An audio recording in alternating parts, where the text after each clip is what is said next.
ಇದು ಕ್ರಿಸ್ತಪೂರ್ವ 6ನೇ ಶತಮಾನದಲ್ಲಿ ಕ್ರಿಸ್ತಪೂರ್ವ 6ನೇ ಶತಮಾನದಲ್ಲಿ ಕಂದಮಿಳ್ ಅಂತ ಮೂಲ ದ್ರಾವಿಡ ಭಾಷೆ ಏನಿತ್ತೋ ಅಲ್ಲಿಂದ ಕನ್ನಡ ಮತ್ತು ತಮಿಳು ಪ್ರತ್ಯೇಕವಾಗುತ್ತೆ. ಪ್ರತ್ಯೇಕವಾಗಿ 2 ಸ್ವತಂತ್ರ ಭಾಷೆಗಳಾಗುತ್ತೆ.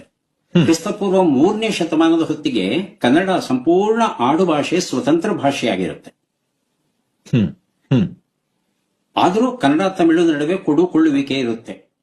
ಕನ್ನಡಕ್ಕೆ ಸಂಬಂಧಪಟ್ಟಂತಹ ದಾಖಲೆಗಳು ಸಿಕ್ಕಿಲ್ಲ, ಆದರೆ ತಮಿಳಿಗೆ ಸಂಬಂಧಪಟ್ಟಂತ ಅನೇಕ ಶಾಸನಗಳು ಸಿಕ್ಕಿವೆ. ಆ ಶಾಸನಗಳಲ್ಲಿ ಕನ್ನಡ ಶಬ್ದಗಳು ಸಾಕಷ್ಟು ಇವೆ.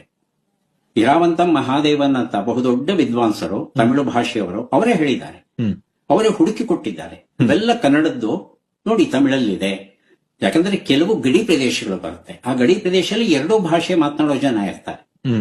ಅವರು ತಮಿಳೇ ಮಾತಾಡ್ಲಿ ಕನ್ನಡ ಶಬ್ದಗಳು ಬಳಕೆ ಆಗುತ್ತೆ, ಕನ್ನಡವೇ ಮಾತಾಡ್ಲಿ ತಮಿಳು ಶಬ್ದಗಳ ಬಳಕೆ ಆಗುತ್ತೆ ಕೆಲವಾದ್ರು.